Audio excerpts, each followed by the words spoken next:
कुंभ को लेकर आजाद समाज पार्टी के अध्यक्ष चंद्रशेखर आजाद के बयान पर साधु संतों ने गुस्सा जताया। अपने बयान में चंद्रशेखर आजाद ने कहा कि कुंभ वो जाएं जिन्होंने पाप किए हैं। संत समाज ने अब चंद्रशेखर के बयान के खिलाफ मोर्चा खोल दिया है और माफी नहीं मांगने पर पिंडदान तक करने की बात कही है।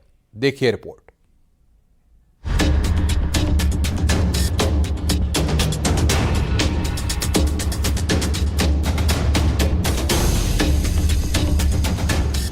आजाद समाज पार्टी के राष्ट्रीय अध्यक्ष और नगीना सांसद चंद्रशेखर आजाद के बयानों को लेकर साधु संतों ने कड़ा ऐतराज जताया है। उन्होंने नगीना सांसद के बयान वापस न लेने पर पिंडदान करने तक की चेतावनी दे डाली।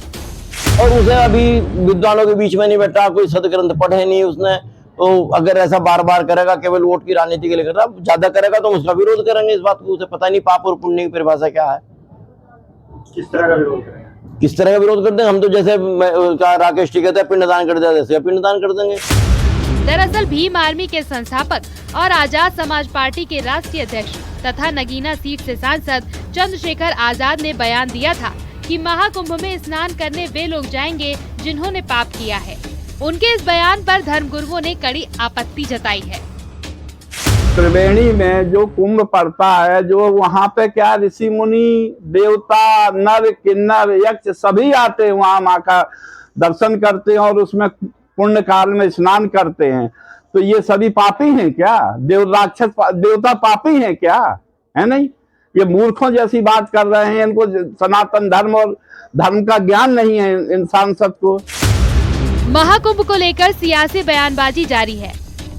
आजाद समाज पार्टी के सांसद चंद्रशेखर ने कुंभ को लेकर विवादित बयान दिया, जिस पर शंकराचार्य अभिमुक्तेश्वरानंद सरस्वती ने भी पलटवार किया है। सरकार पर जवाब दी। सरकार कहती है एक दिन में कुछ नहीं होता, लेकिन हमने देखा कि 6 महीने में रेत पे एक बहुत बड़ा शहर बनते हम लोगों ने देखा। जब सरकार करने पे आती सब कुछ हो जाता है। तो जिस विचारधारा की सरकार अपना काम कर रही है, जब सरकार इतना अच्छा काम कर रही है, हम उसमें क्या कहें। किसी को पाप धोने हैं, किसी ने पाप किया वो चला जाए। कोई बताता जो पाप करता है, आपने कोई भी पाप किया तो आप बता दो किसी को कि आपने पाप किए। तो हम आए हैं यहाँ पर अपनी भक्ति भगवती गंगा यमुना त्रिवेणी को समर्पित कर रहे हैं और हमको बड़ा आनंद है। ठीक है, अगर हमारे कोई पाप हैं तो वो नष्ट हो जाएं, इसका अगर उद्योग हम कर रहे हैं तो इसमें किसी को कोई बाधा नहीं होनी चाहिए। और जो ये मान रहे हैं कि वो तो उन्होंने तो कोई पाप किया ही नहीं, निष्पाप हैं, तो ऐसे निष्पापी व्यक्ति का तो बहुत आनंद है। हम लोग तो दर्शन करना चाहेंगे। चंद्रशेखर आजाद के बयान पर साधु संतों में गुस्सा है। उनके इस बयान ने धार्मिक आस्था और कुंभ मेले की परंपराओं पर सवाल खड़े कर दिए, जिससे विवाद गहराता जा रहा है। न्यूज़ 18 के लिए ब्यूरो रिपोर्ट। यूपी में तमाम सियासी दल अब दलित वोटर्स को रिझाने में जुटे हैं। बीजेपी, कांग्रेस और एसपी अपने अपने स्तर पर प्रोग्राम कर रही हैं। दलितों को अपने पाले में लाने के लिए जनवरी के महीने में ही तमाम कार्यक्रम किए जा रहे हैं। संविधान और बाबा साहेब अंबेडकर के नाम पर दलित समाज का दिल जीतने की कवायद तेज हो गई है। देखिए रिपोर्ट।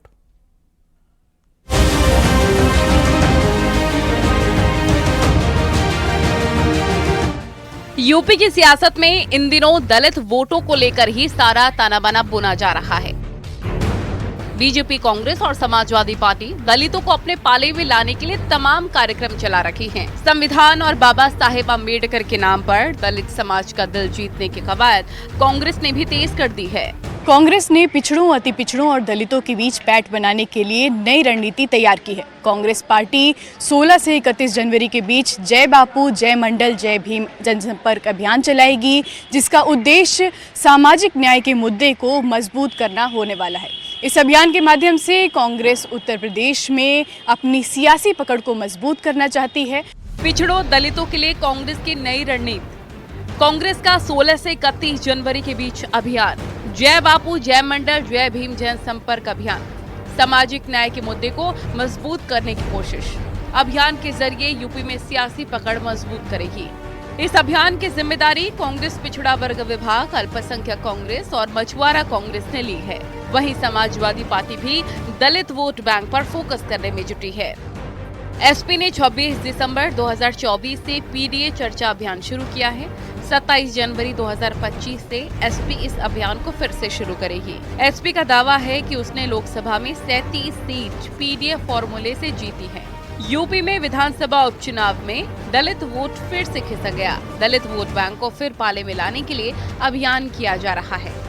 कांग्रेस के दलित प्लान पर समाजवादी पार्टी का कहना है कि कांग्रेस ने ये अभियान काफी लेट शुरू किया।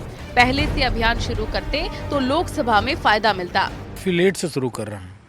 महाराष्ट्र में भी शुरू करना चाहिए था और 2024 के लोकसभा के चुनाव में भी शुरू करना चाहिए था। शायद उसका लाभ मिलता कांग्रेस जन को, तो निश्चित तौर पे बीजेपी के मौजूदा जो तीसरे प्रधानमंत्री के रूप में शपथ नरेंद्र मोदी लिए हैं, वो उनको अवसर की प्राप्ति ही ना होती। बीजेपी ने भी दलित वोट बैंक को साधने के अभियान को यूपी में धार देना शुरू कर दिया है। बीजेपी 12 से 25 जनवरी तक यूपी के सभी दलित बस्तियों में संविधान गौरव दिवस अभियान मनाएगी। बीजेपी अनुसूचित जाति मोर्चा को इसका काम सौंपा गया है। बीजेपी के राष्ट्रीय महामंत्री विनोद तावड़े ने इस अभियान के लिए बीजेपी के सभी मंत्री, सभी प्रदेश संगठन के पदाधिकारी, दलित विधायक, दलित सांसद, दलित मंत्रियों की ड्यूटी लगाई है। बीजेपी के जिला अध्यक्ष को लेकर भी फाइनल लिस्ट बनाई जा रही है। बीजेपी की रणनीति है कि यूपी में 80% जिला अध्यक्षों को बदला जाए। भारतीय जनता पार्टी में इस समय संगठन पर्व चल रहा है, जिसके क्रम में जिलों में और महानगरों में अध्यक्ष पद की नामांकन की प्रक्रिया चल रही है। प्रत्येक जिले और महानगर में निष्ठावान, कर्मठ और क्षमतावान कार्यकर्ताओं की एक लंबी श्रृंखला है, जिसके नाते से तमाम नामांकन पत्र विभिन्न जिलों और महानगरों में भरे जा रहे हैं। यूपी में 42 ऐसे जिले हैं जहां दलितों की संख्या 20% से ज्यादा है। कई सीटों पर दलित समुदाय निर्णायक भूमिका में है। ऐसे में यूपी में दलित समाज के पास ही सत्ता की चाबी मानी जा रही है, जिसे हर दल अपने हाथ में लेना चाहता है। न्यूज़ 18 के लिए ब्यूरो रिपोर्ट।